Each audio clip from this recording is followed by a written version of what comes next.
We're not the Waynes. We're not the Waynes. Bitch, I hate to tell the truth. We're not the same.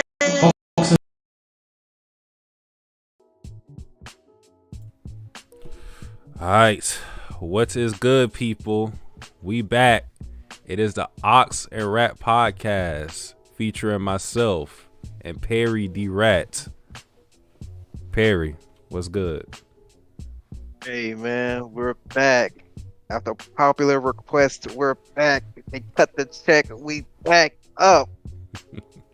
I think when was the last one? The last one was last year spring, right? Kage came out spring.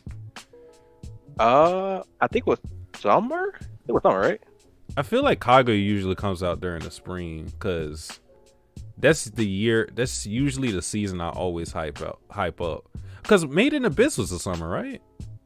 I feel like Made in Abyss was the summer. The only reason I say Kage was in the summer because I was working my summer job, and I remember I was going into the office like on like July. It was like a big accident, so I thought we was late for that one episode. That's why I thought it was summer. But maybe it was spring going into summer. Yeah. Cause what was that? It was like 13 episodes or something like that. So yeah, that's possible. Yeah. But either way, it's been almost a year since we had any type of discussions on anything. Every season it's a struggle to decide whether or not we're going to be doing it. Cause if we're going to do it, we're going to stay committed to it and try to follow through with all the episodes. Don't want to be sporadic or anything like that. So every season we're looking at, if we both have an interest in anything. And for this season, at least, I forgot how it happened exactly, but I think you asked me about the podcast and I was like, oh, we might as well bring that shit back. And then I looked through the season and I was like, there's nothing I really want to watch. I think I asked you about Nier. I asked you, did you play the game or anything like that? Because I haven't. So I thought it'd been interesting to talk about that at least.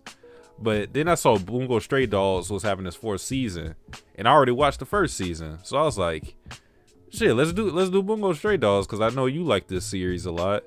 I was like, I could finish the 2 seasons in what was it, like 5 days, I think.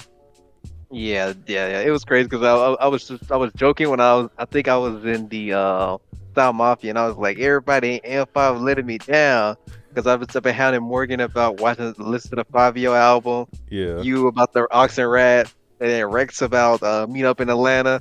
So it was like everybody in M5 let me down, and then you said, you know what, let's do it. I was like, oh wait, you for real?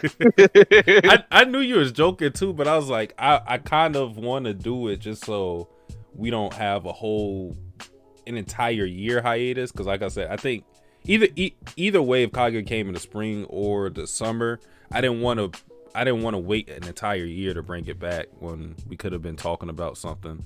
And I thought like Bungou Stray Dogs would have been the perfect thing to get into. I was like, it's 2 seasons ain't too bad, it's 12 episodes every season, so it's fine. I will say, before we talk about anything related to this episode, I am starting to become a fan of this series. I think the first season is probably the worst in my opinion out of the 4, or I guess just 3 right now. Season 2 I liked better, but I still don't think it stacks up compared to season 3, because season 3 is where things turned around for me, at least. We had a better antagonist. I thought the plot was a lot more tight. It was interesting seeing what was going on with the factions and their drama, them trying to protect their respective leaders. It was just a lot in that season that I enjoyed, and hopefully season 4 can bring the same type of impact and praise from me. But yeah, I don't blame you because season 1 is pretty like it's okay. It's okay. Season 1 is okay. It's introducing the characters, introducing the world a little bit. And I think where season 2 and season 3 shined most is at the beginning of every season. If anybody doesn't know, Bungou Stray Dogs usually do like a 3-episode arc about a certain character in the flashback. So season 2, it was Dazai, Days, and the Mafia. with his best friend Oda. That's season 2, and then season 3, it's what's season 3 again? The flashback. Oh, it was Dazai and Chifumi, and how they became a duo and became like regarded as like the most powerful duo in the mafia. Yeah. So I think just adding that layers of more interesting characters, because I ain't gonna lie, I do not like the MC in Bongo Stray Dogs at all. Like I do not like him at all. I just can't rock with him. Atsushi, I actually, I Yeah. don't have.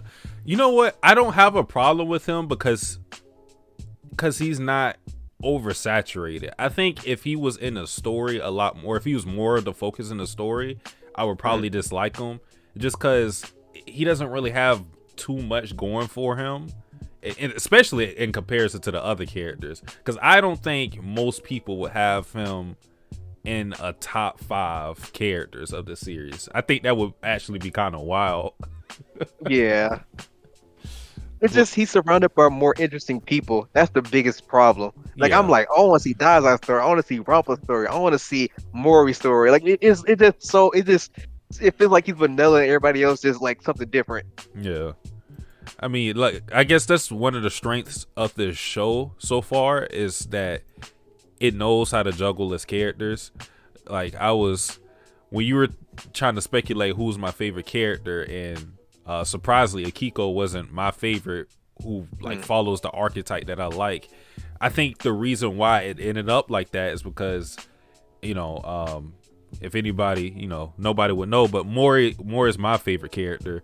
I think they just did a good job of giving a lot of different people screen time, and it wasn't really Akiko's time to shine in season 3. Maybe it'll happen in later seasons or something like that. I would definitely be interested in a flashback with her, but because everybody gets the proper amount of shine, in my opinion, it's a real good cast. It's a real solid cast. Like, I don't feel like there's any favorites really.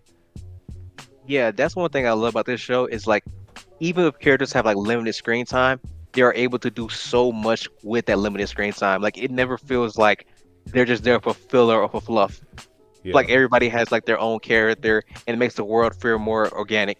Yeah, it definitely makes the factions and everything more interesting, because everybody has some type of personal stake in it. They don't feel like just henchmen in it, like all the executives, you're getting something from them. Everybody in the agency, now with this flashback with Rampo, you're starting to see like why he has this affection for Fukuzawa, and of course other characters. Dazai, we already talked about how Asushi.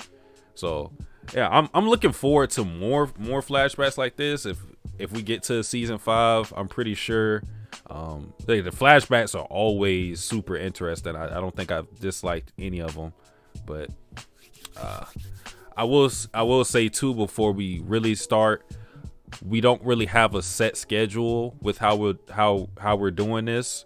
I think Perry suggested this. We should just wait until this arc is finished, the whole flashback thing, which if the track record is going to stay consistent, that means that it'll probably be 2 more episodes. Usually, as always, the first 3 episodes we're in the flashback. So we'll finish the flashback arc and then come back to the podcast. So most likely you'll hear from us 2 weeks from now, if everything goes according to plan. And then we'll cover it. Then from that point on, I think we can go back to the weekly format. Still haven't decided on a day, but you guys will be aware of that prior to us doing it. So I think that's how we'll do it. But yeah, season 4, episode 1. You're a blue-eyed person, and I see that he was a top 5 on your character. I was like, oh, Satsuki gonna love this episode. I can't wait till you watch this episode. Yep. Because I did not expect Oda to show back up.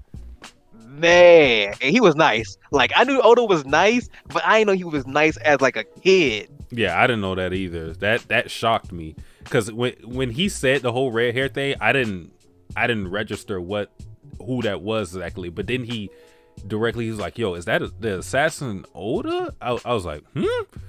And then he pulled up handcuff on some Rayleigh shit.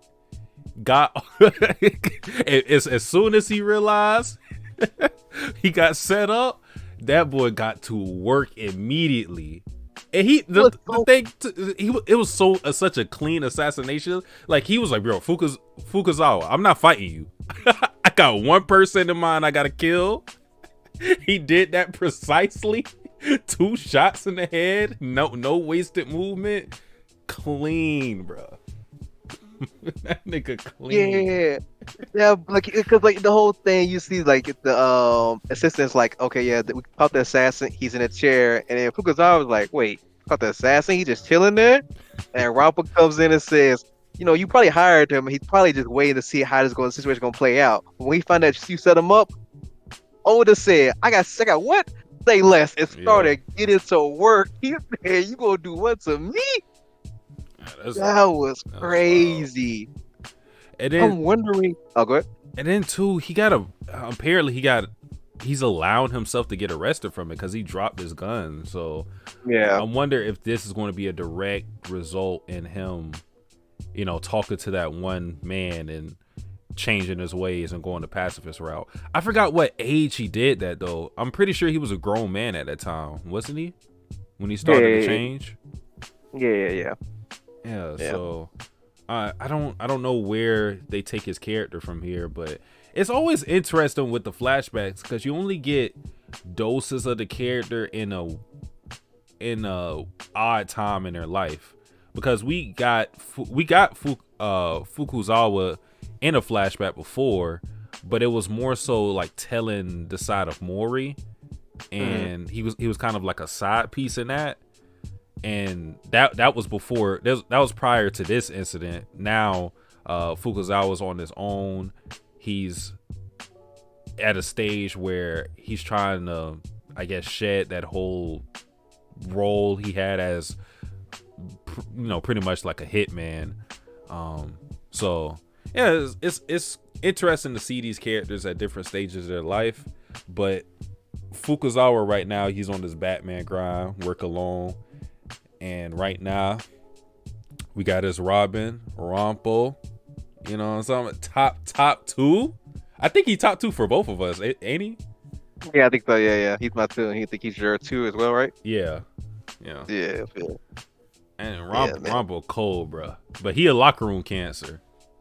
Oh man, that boy bad. And it's so crazy seeing these characters like in the past compared to their present selves, because like you can still see hints of Rampa's character in the future, but he's a lot more toned down than when he was in the past as a kid. Yeah, he didn't have no filter. Yeah, at all.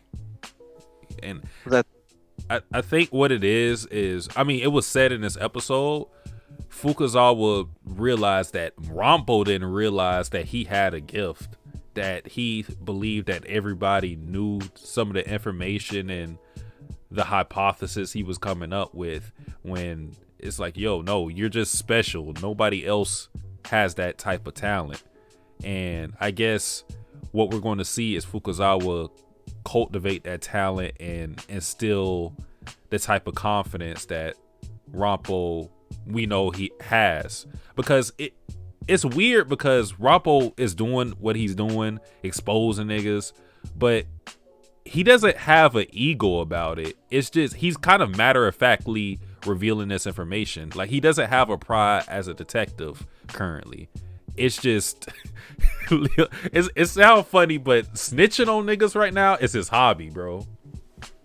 Oh yeah, man. I think he even mentioned it like after he exposes the assistant for actually pushing the chairman off the balcony. He even mentioned it after that, saying like, hey, I had my old job, I got kicked out because I exposed the head chief for corruption.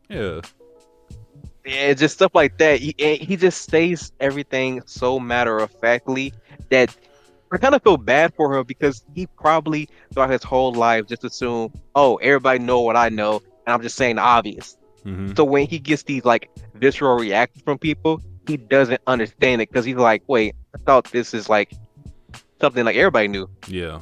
You know what I mean? Like the sky's blue. Like everybody knows that. Mm-hmm.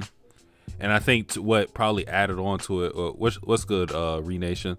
I think what added on to that is that he's probably never had a conversation with anybody to this extent to talk about this, because with him being an orphan and whatnot, in situations where people are only talking to you if it benefits you, who's going to really talk to a person who is, I guess, exposing some of the secrets that they may hold?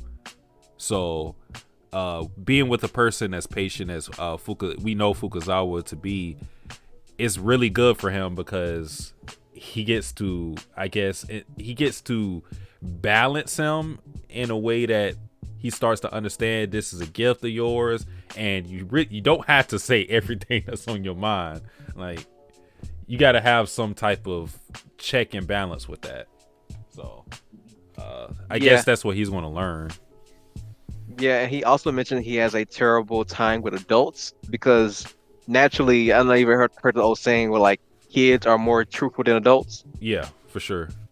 Yeah, so I think that's a situation where like as someone who always sees the truth, when he sees people constantly around him lying to him, I think he feels like that's such a bad aspect for people to have, which is why he has a hard time dealing with adults. Yeah. You know what I found funny?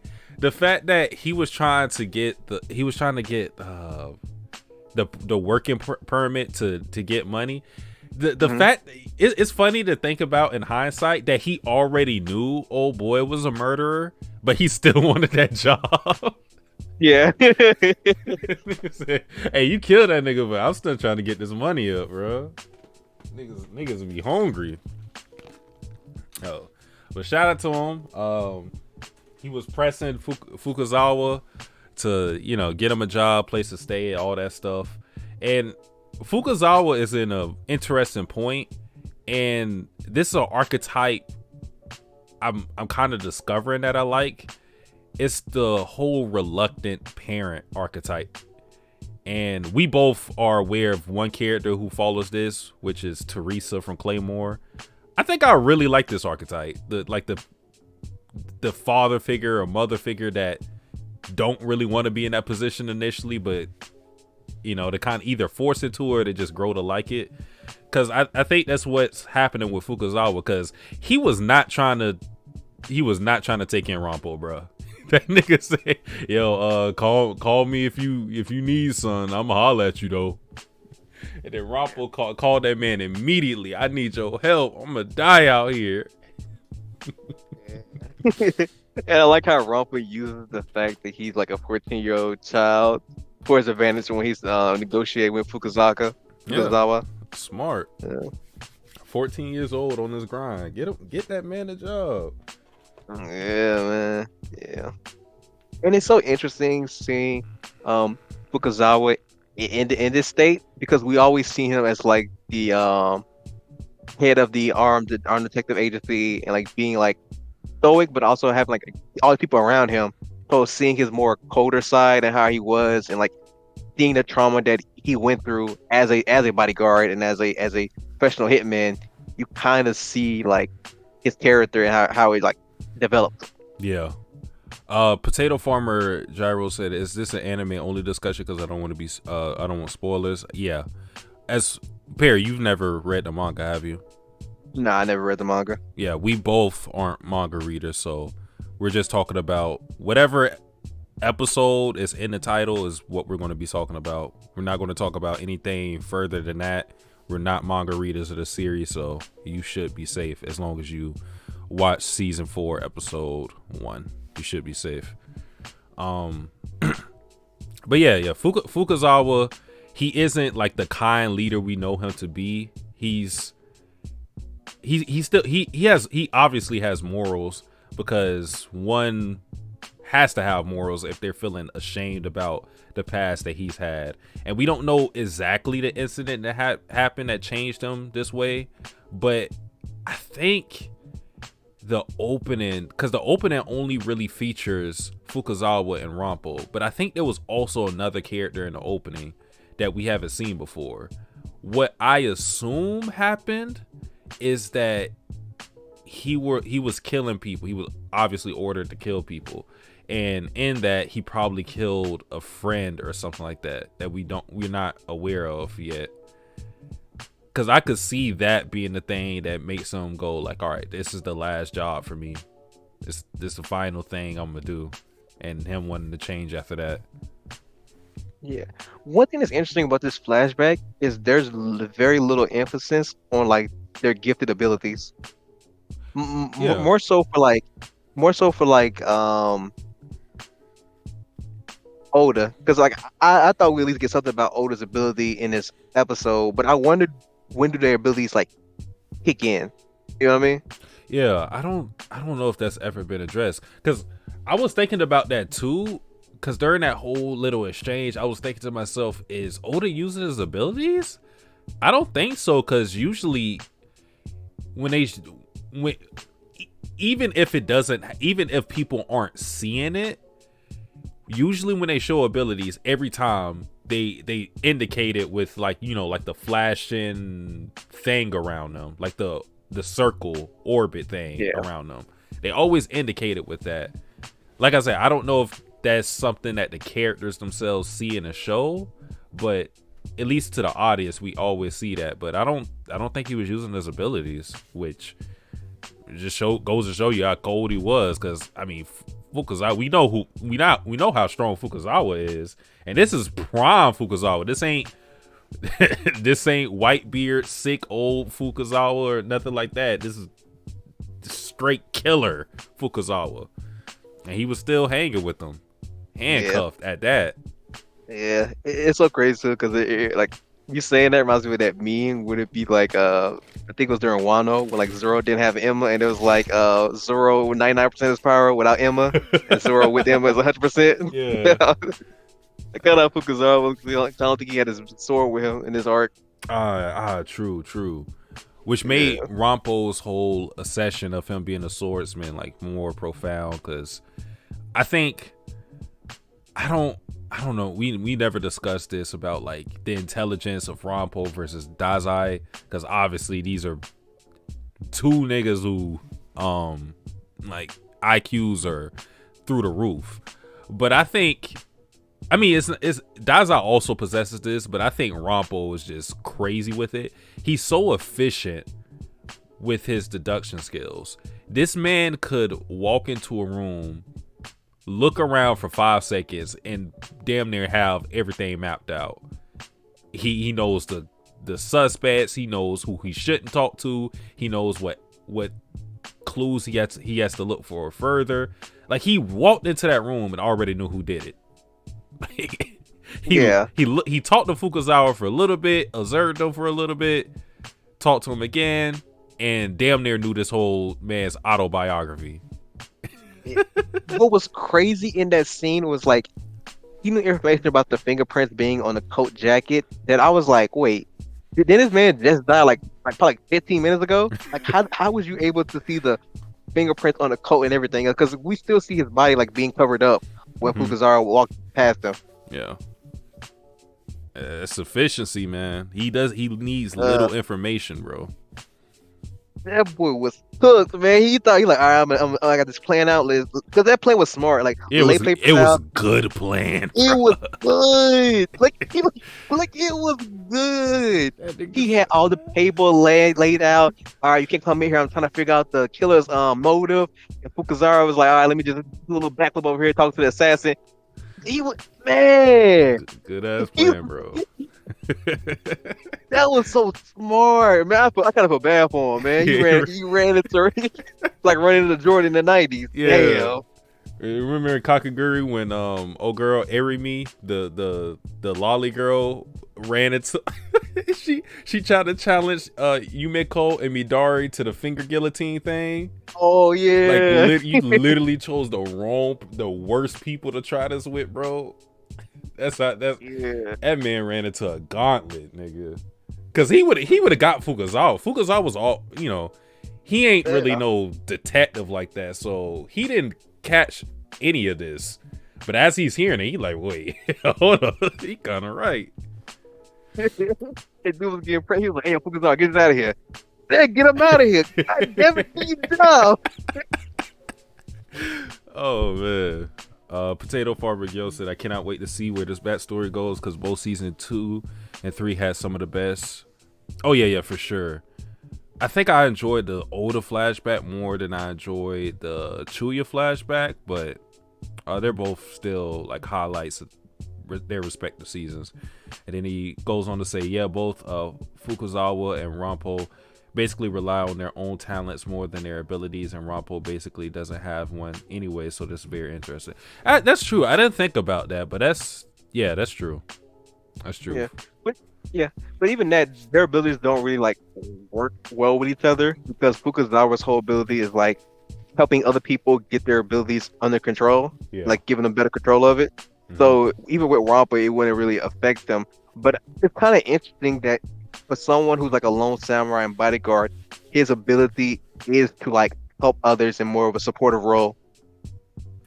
And I guess that as an overarching theme of who the agency are, because I said this in the chat when I was watching Bungo Stray Dogs, is that when you look at the Port Mafia versus the agency as individual talents of their abilities and everything, it's so weird because the Port Agency has so many strong, brute force strong niggas.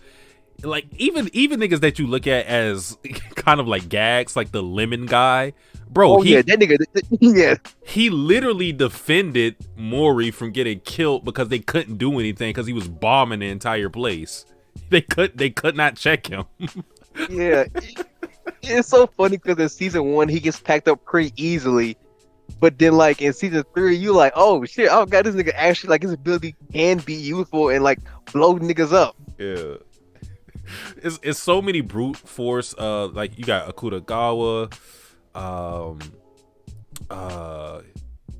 Who else am I missing? You got Chuya. Yeah, Chuya. Oh my god, man! I remember when you was talking about it. You was like, man, how they gonna deal with Chuya? I said, just wait on it, man. They got something for him. Yeah, and that's the thing about it, is that's why they can work as adversaries, because like I said, the Port Agency has all this brute force talent, but I think the agency has a lot of versatile and more like finesse type of talents that you'll see. We have, like, just naming the powers, like we have illusions, we have healing ability, we have, even though it's not an ability, deduction, we have someone who can nullify abilities, we have create anything you want the size of a notebook. Yeah, which is crazy because like you can get crazy with that. Yeah, you could get mad creative with it, because it's kind of like thinking about Momo's abilities in My Hero Academia, but it might be better than that, because it doesn't really have too much of a limit as far as how many he can make. You know, it's just limited in the size. And even with Momo's ability, she has to like learn what it is, like piece by piece, molecule by molecule, like basically how to actually create it. Yeah. Well, he just thinks about it and he just gets whatever he needs. Whew. When him and old boy with the illusions got to work. Yeah. Uh-oh. There it is. Yeah. Oh, and they got some nigga with super strength too. I forgot about him. Yep. Yeah. And then and then they got Asushi, who also is kind of versatile, because you know he has the whole healing thing. He's also super strong. So yeah, they got a lot of versatility on their side. Yeah. You know, it's so funny too, because I remember when you was talking about Mori and like he's like the best GM you ever seen, because the people he had around him. When I started thinking about it, I was like, yes, the Port Mafia is crazy talent back in the day. Yep. Because the fact that he had Dazai, It's not just like him getting those people, because if that was the case, you can argue Fukazawa is also of the same ilk. It's how he gets them, because a lot of people don't initially want to be in a port mafia, but he finds some way to scheme niggas into staying loyal to the port mafia. I'd be like, bro, yo, this nigga's the go. When he got Chuya in the organization, I said, bro, that's insane. That man, he was an entire op, and he got him on the squad, bro. It's so crazy because the way he played it, he made it seem like Chuya betrayed his people. Yep. Yeah, he's nasty with it, man. Disgusting. Yeah. Port. I was about to call that nigga port farmer. Yeah. Potato farmer Gil said, oh yeah, now we know that Oda and Rampo meet each other way before they met in season 2. His explosion immunity makes him the perfect bomber. Yeah. The mafia is more focused on destruction to keep in power, so they have more combative stuff, while the agency is focused on saving and solving problems, so they have more obscure and passive abilities. Yeah, and that was like the whole point. Like, we got off track, but that was the whole point I was trying to make with Fukazawa being the head of everything and having an ability that's not catered to destruction or mayhem like that. Him being the head makes a lot of sense, because his ability is more so like cultivating talent and helping out people, and it follows suit with an agency that doesn't necessarily focus on, like you said, destruction and power. Is solving issues. So it makes a lot of sense. But where we are now in this episode, or like what we're moving towards, apparently there's some according to Rampo, it ain't a threat, it's damn near a promise. The angels shall bring true death upon the performers. Do you have any guesses as to like what this is supposed to mean, or who this is supposed to be targeting? I have no idea, because I think the main culprit you'll probably say is Murakami. Yeah. He's like the main actor, so I guess he will probably be like the main person they'll be targeting. But I think like anytime you with Rampa, it's always something that you don't. It's always like a twist and turn somewhere in it. Yeah. So I have no idea who it could be. I wonder if it's a character we met already. It's either to me, it either has to be a named character, like it either has to be Murakami himself who put this out, or like you said, like somebody we already know.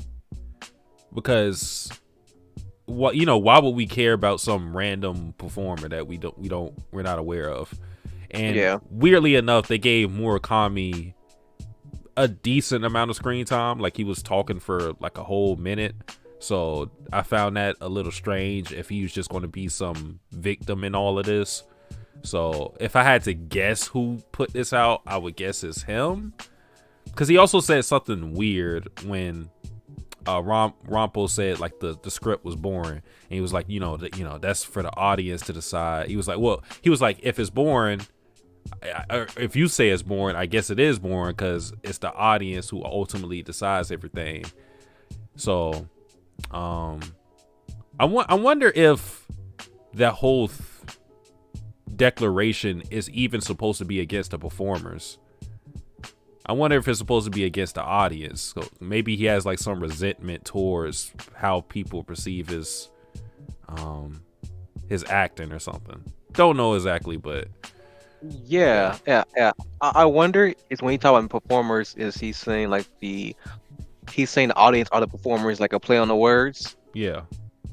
Like, I wonder if that this whole thing, because like you mentioned before, the way he talked about like how like audience have so much power over the play, maybe he feels like his quality of acting doesn't really matter. It depends on like the play itself doesn't matter, but it depends on like what the audience and people in the crowd feels about you. Yeah. So maybe his performance is like targeting them. Mm-hmm.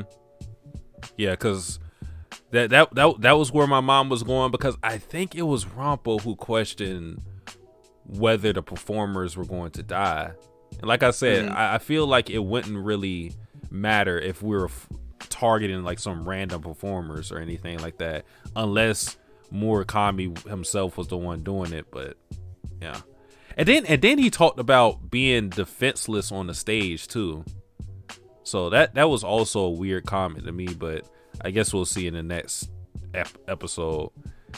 I guess. What's up? No, I'd say he was also the only named character we got from like the whole second half of the episode. I think they mentioned somebody else, but I don't think we saw him. Somebody named, unless this is somebody we already know, Kurahashi.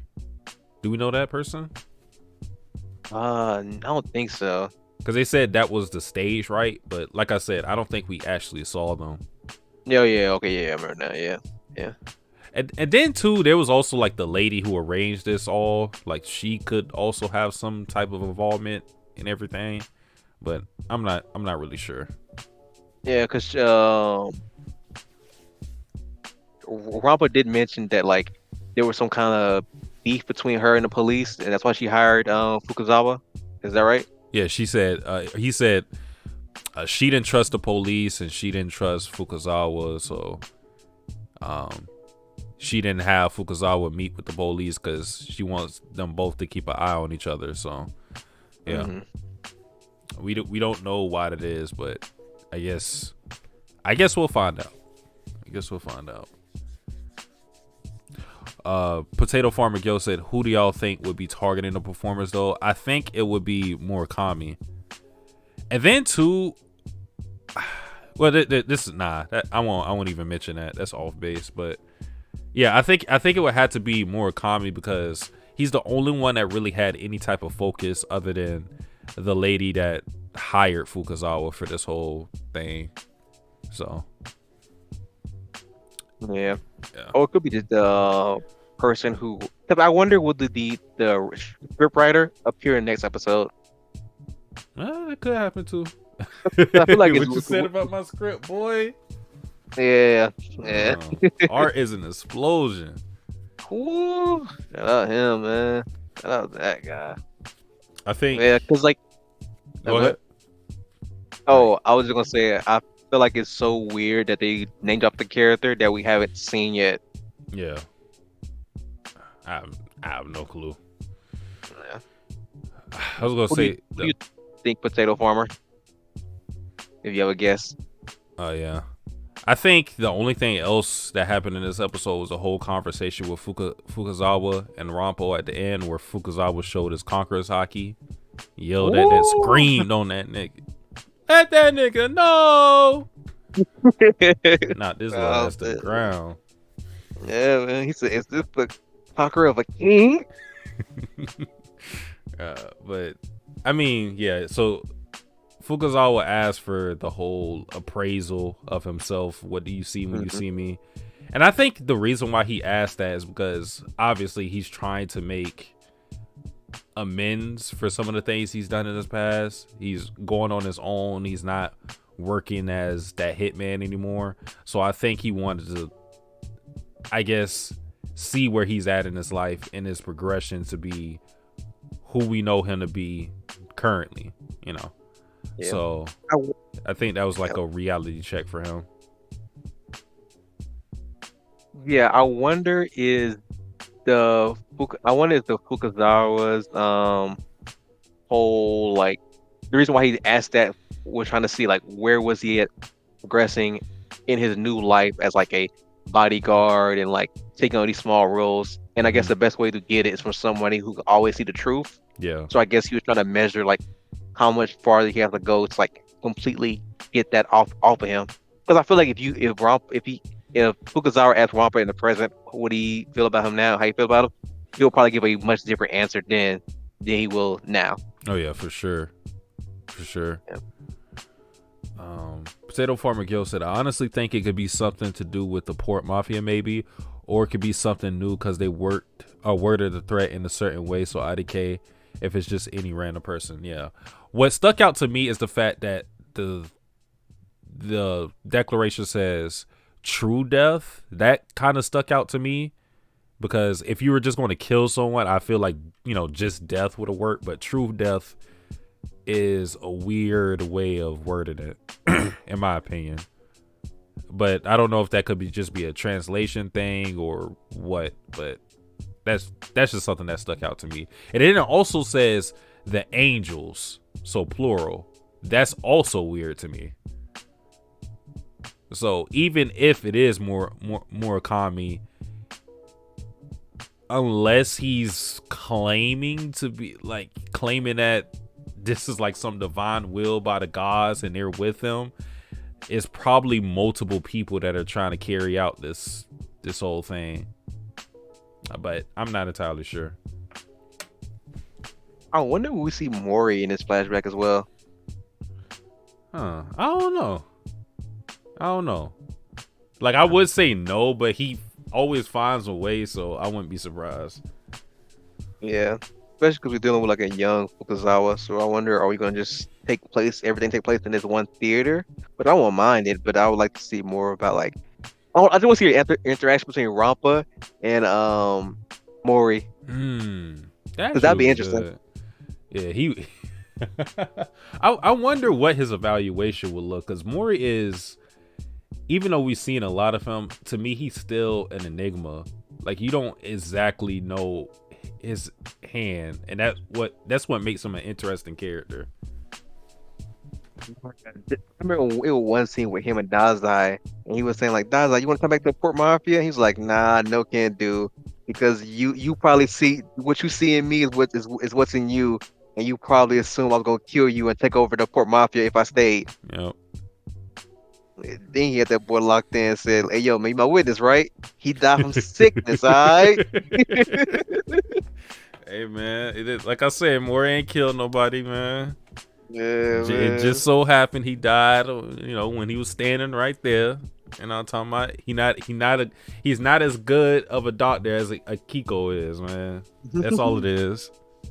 It's so crazy too, because he could have made it more like died in his sleep, illness, but he went for a slit the throat, blood splattered everywhere. Yeah, illness.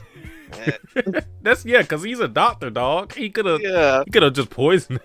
He's just like, I gotta get this done quick, boy. That man's trying to get that direct deposit as quick as he could. Yeah, I feel him.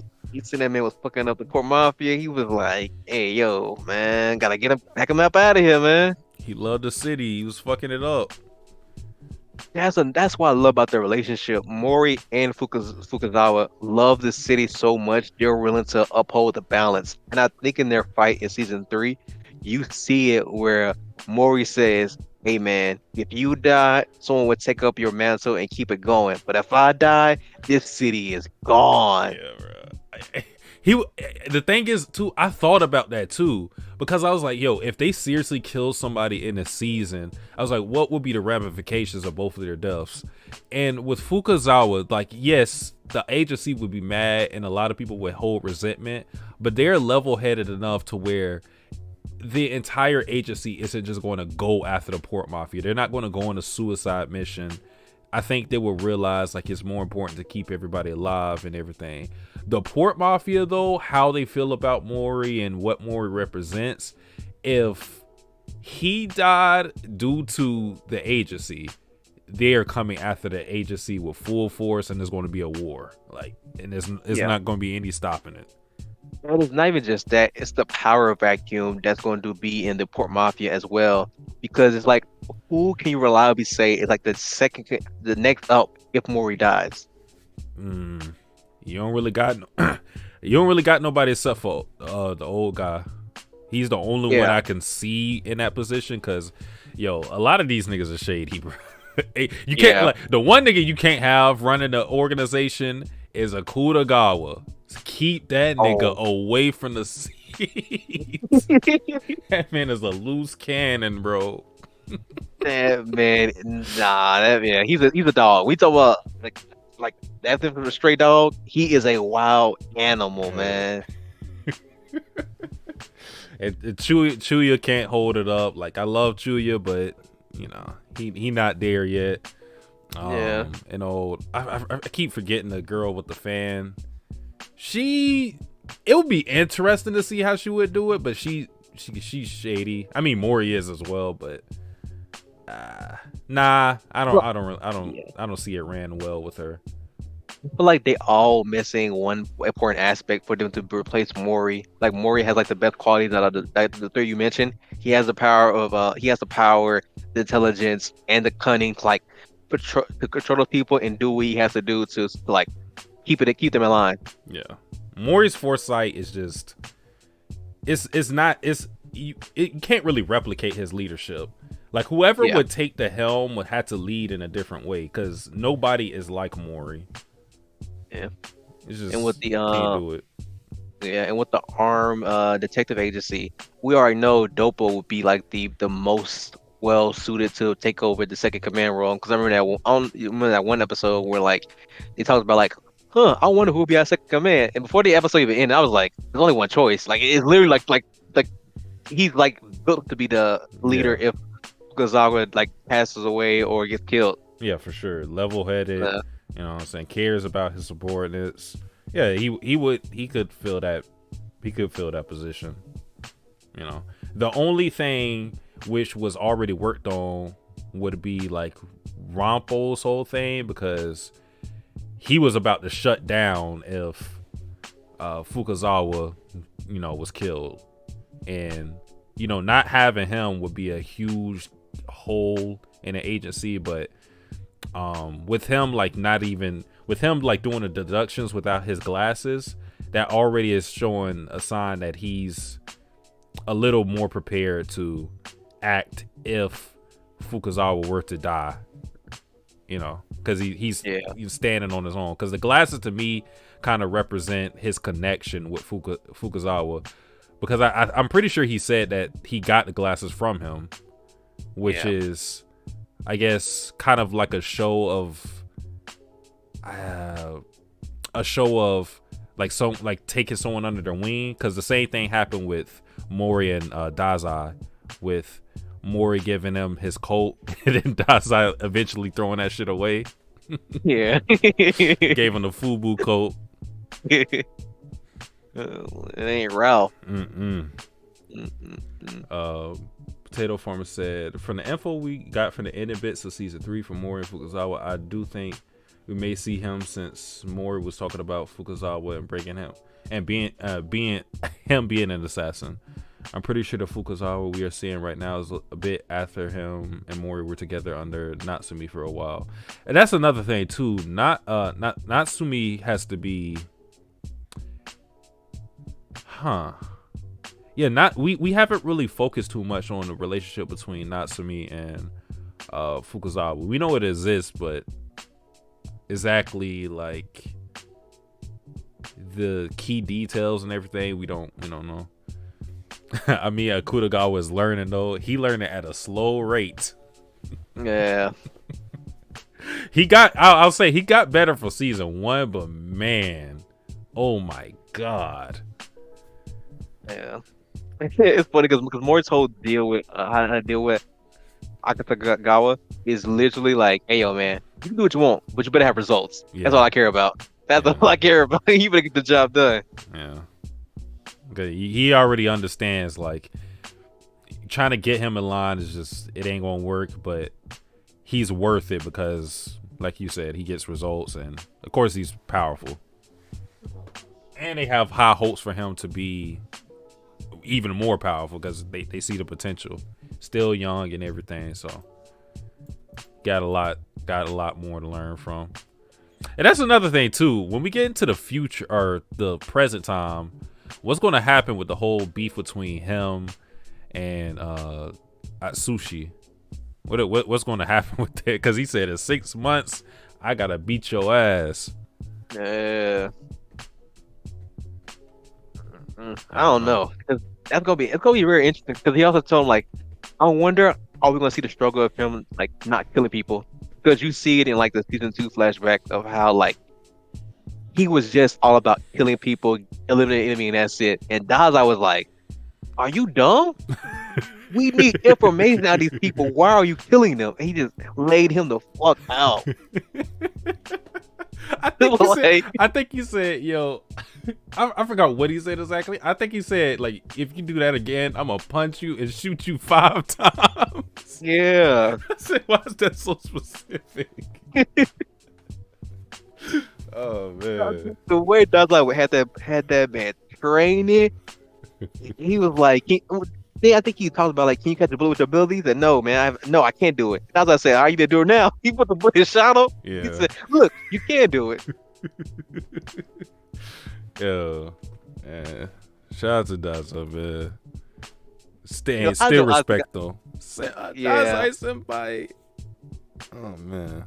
Atagawa, man, the way Dazai treat Atagawa is so funny. Cause like when older he be chilling, relaxing, and then when Atagawa he be like, "All right, let me and bring him in." Yeah. But yeah, I think that's pretty much all to cover. I think we covered a good chunk of the episode and speculations for what's going to happen in present time and whatever. I'm gonna say it again. When we get another flashback and probably a future season, I want a Kiko. I mean, even if we get stuff in the present time, that's who I want a flashback from. Because I think her whole thing is interesting. Like, even disregarding like the love for her archetype, I think her whole, because we saw a glimpse of it in season 1 where she just doesn't want people to die. I think that you could make that an interesting origin story for her. Like, why, like what happened in her life to make her like this. I'll be tuned in. Yeah, because like it's so interesting that like how their abilities work sometimes. Like for example, her ability, for example, for someone who wants to keep people alive, the only way she can do it is to almost kill them, damn near kill them. Hey man, she be having fun with the shit now though. Yeah. That's a crazy ass ability, y'all. I don't know if I could go through that. Yeah. Get a paper cut. She's like, I guess I get a band-aid. Now I got something for you. Get the chain start revving up. Yeah, bro. That's an insane ability, bro. But the thing that makes it interesting though is because I was thinking about it, her being a doctor. I was like, it's kind of weird that she's a doctor when her ability is like to beat them out to death and then bring them back that way. But you also got to think about it in another way. She has to be very careful, because if she makes a misstep and damn near killing them, then she will kill them. So she has to be she has to know exactly what she's doing. She can't go crazy. Exactly. So like her actual profession as like a true doctor helps with her abilities. Like she's not like, what I guess what I'm trying to say is she's not a doctor because of her abilities, but she can utilize her abilities to the fullest because she's a doctor. Yeah. But like I said, that's something I'm hoping for, but I guess we'll see. But yeah, that's pretty much everything to talk about, unless it's something you want to mention. Oh, I just want to read Potato Farmer's last comment. So he said, after reading and experience No Longer Human, I definitely get why Dazai is the way he is, for real. No Longer Human is some dark stuff. Isn't that's a story, right? Yeah, so like everybody in Bungou Stray Dogs, the main characters in particular, are named after books, and then they're named after famous authors, and their abilities are named after a famous book from that author. Oh, I know about the names, but I didn't know about the abilities. Yeah. After the books, I didn't know that. Okay, that's interesting. Because when I seen Edgar Allan Poe, I said, "Uh-oh, it's that boy." Yeah, because I think Dazai's author was basically kind of like how Dazai is. He was like always trying to commit suicide, and I think he finally succeeded, committed suicide. Yeah, it was somebody made a video about that story. I haven't read it myself, but yeah, I'll probably check out the video after we're done. But yeah, that is everything to cover this episode. Like I said at the beginning, if you weren't here, we will probably be back in 2 weeks after the flashback is done, just to have more to talk about. I know we almost went on for an hour, but that's because, you know, first stream back, so it was a lot more discussed than just the episode in particular. So expect to see us 2 weeks. I don't know exactly what's a good day for you, Perry, but I want to do some day during the weekday, because Saturdays and Sundays are usually a bad time for me, you know, and Monday is also a bad time. So yeah. Yep. But well, I mean, we'll figure it. We don't gotta figure out now. We'll figure something out. You guys will be alerted prior to us streaming again, but expect us again in probably 2 weeks if this flashback lasts 2 more episodes. And then, you know, we'll talk about those 2 episodes, and then probably get back to a weekly format after the flashback. So look forward to that. Appreciate you, Potato Farmer Gil, or Gyro. Appreciate you, Renation, everybody else who may have been lurking but didn't say anything. Appreciate y'all for watching. It is the Otsaret Podcast, and we is out. Peace.